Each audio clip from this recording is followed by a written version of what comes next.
Assalamualaikum teman-teman. Kali ini kita ada servisan kulkas satu pintu dengan merek LG ya, dengan merek LG.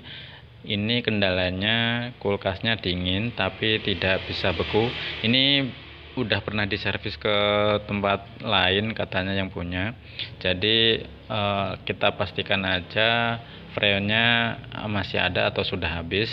Kalau sudah habis akan kita isi ya. Tapi sebelum pengisian kita cek dulu untuk las-lasannya bagus apa enggak. Ini bekasnya sudah dikasih pentil dan ini kita lihat ini saluran pipa-pipa semuanya ini kapiler. Apakah semuanya normal atau bagus ataupun ada kendala, kita lihat dulu, kita cek. Ini kita gunakan multitester dulu, listriknya normal apa enggak.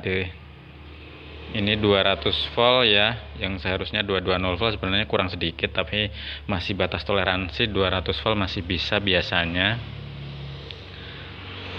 tapi kalau untuk pengen sempurna itu yang 220 volt. Dan ini sudah dikasih pentil, jadi kita coba langsung aja isi freon, bisa atau menggunakan gas ya. Kita gunakan tang ampere. Sebelum pengisian gas ataupun freon, kita lihat dulu ampernya berapa. Kita cantotkan ke kabel 1, yaitu di bagian kabel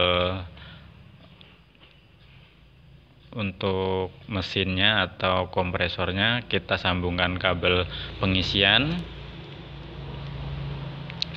ya. Ini kita habisin dulu, ternyata memang tidak ada habis benar-benar ya. Ini saya praktekkan saja untuk pengisian kulkas. Ini kita gunakan meteran manifold 1 aja yang enggak double ya, manifold 1 jarum ya. Kita putar, gasnya diberi dulu biar habis, bener-bener habis ya. Masih ada sedikit gasnya yang berada di mesin ya. Nah, ini jalurnya dari gas masuk menuju meteran atau manifold ya, manifold. Kita langsung colokkan ke listrik ya.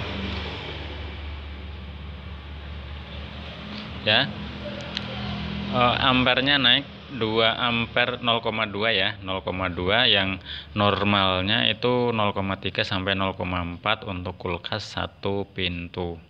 Dan dilihat meterannya langsung turun atau jarum manifold. Langsung saja kita tutup dulu untuk pengisiannya biar kelihatan turunnya seberapa banyak. Kalau masih bagus untuk kompresornya, turunnya lumayan banyak, minus ya pastinya ya. Ini kita lihat turunnya seberapa banyak. Kita kasih metil tauson biar lebih dingin ya. Caranya seperti ini. Pada manifold yang satu untuk saluran ke gas ya, kita buka dulu untuk metilnya, kita siapkan atau buka. Kita masukkan ke bagian pengisian ya, di sini ya, dapat dilihat ya sampai penuh. Terus kita buka pelan-pelan set ya, kiranya gitu. Kita isi lagi. Sebenarnya nggak usah dikasih metil juga bagus, tapi biar lebih dingin lagi dikasih metil biar lebih dingin ya. Kita buka lagi kerannya sampai masuk ya. Terus untuk keran atau selang yang menuju ke gas LPG atau ke freon kita pasang kembali ya. Kita buka gas dari tabung gas mengalir sampai situ, tapi kerannya tadi nggak usah dibuka dulu ya, kita buka dulu di bagian manifold biar gas yang ada di selang atau di pipa itu habis dulu, terus kencangin. Nah sekarang langsung kita buka ya, masuk. Nah ini langsung naik jadi 0,3 ampere ya, 0,3 ya. Kalau turun tambah lagi, tapi jangan langsung banyak ya teman-teman. Pengisian untuk gas atau freon jangan langsung banyak, kasihan untuk kompresornya bisa cepat rusak atau berat soalnya. Jadi kita tambahkan sedikit demi sedikit. Ini kira-kira sekitar 12 sampai 15 menit ya. Jadi nanti kalau sudah nggak turun lagi itu normal. Tapi kalau masih turun lagi dalam jangka waktu yang lumayan seperempat jam itu ya, ini masih turun sedikit karena baru diisi ya. Kalau misal seperempat jam lebih masih suka turun, berarti ada kebocoran. Nah ini kita tambahkan lagi, kita tutup lagi sampai 10 PSI ya, sampai 10 PSI ya. Ini langsung kerasa hangat ya, berarti ini bagus. Nah untuk bagian filter akan kerasa hangat apabila sirkulasinya normal atau nggak ada kebuntuan, atau di bagian kondensor juga hangat ya. Masih turun sedikit, kita tambahkan lagi ya. Dapat kita lihat 11 PSI ya, ini masih 11, masih bertahan di 11 PSI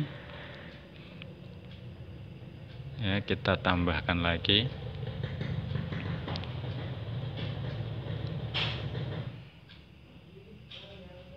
ya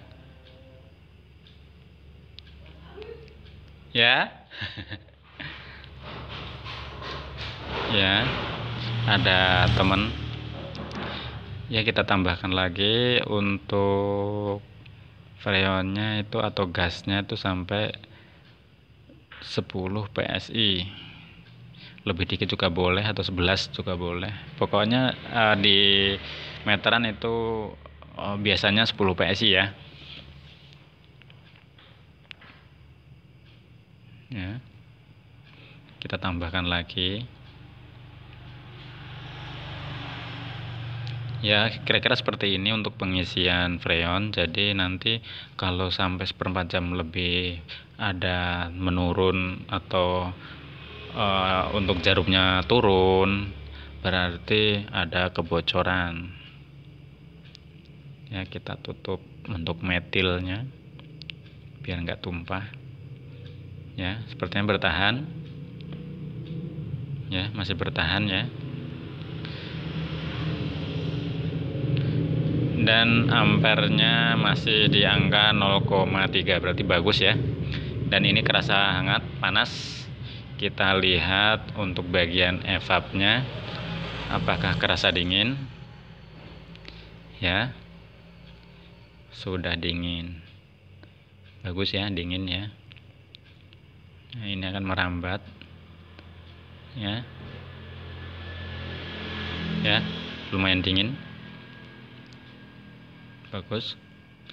Jadi tinggal kita tunggu nanti apakah ada kebocoran. Nanti kalau ada kebocoran kita cari dan kita las, kita tambal. Tapi semoga saja ini nggak ada kendala ya. Ini sudah bagus, bertahan di 0,3 ampere ya. Meterannya masih bagus ya, masih bertahan di 10 PSI. Kita tambahkan sedikit aja dah Ya, jadi untuk menangani kulkas dingin tapi tidak bisa beku, yaitu yang pertama itu biasanya dikelistrikan, apa listriknya udah normal 220 volt, kalau belum normal yaitu dinormalkan dulu. Kalau listriknya ngedrop biasanya ardennya disiram atau diberi stafol katanya. Kalau listriknya sudah normal tapi masih belum bagus, bisa jadi untuk freonnya habis atau pintu kulkasnya ada yang bocor, karet pintu kulkasnya. Dan ini kita lihat untuk pipa-pipanya apakah sudah hangat. Benar, untuk pipa baliknya harusnya dingin. Dan kita lepas untuk tang ampernya ya, karena udah bagus. Kita bereskan, kita tunggu selama 1/4 jam apakah ada penurunan. Nah, ini freon, kalau mau diisi freon juga bisa, tergantung yang punya kulkas minta freon asli apa gas. Tapi menurut saya untuk gas itu untuk listriknya lebih hemat, nggak seberat freon ya, tarikan daripada kompresornya maksud saya ya. Ini jangan lupa putarannya, kadang yang punya kulkas lupa diputar di bagian rendah jadi nggak bisa jadi es ya. Perhatikan itu, kadang ada yang lupa ya, kadang, tapi ya nggak apa-apa ya. Terima kasih sudah menonton. Wassalamualaikum warahmatullahi wabarakatuh. Jadi untuk kulkas satu pintu tidak bisa dingin, yang pertama untuk listriknya, kedua untuk freon, yang ketiga karet pintu kulkasnya diperhatikan ya. Terima kasih.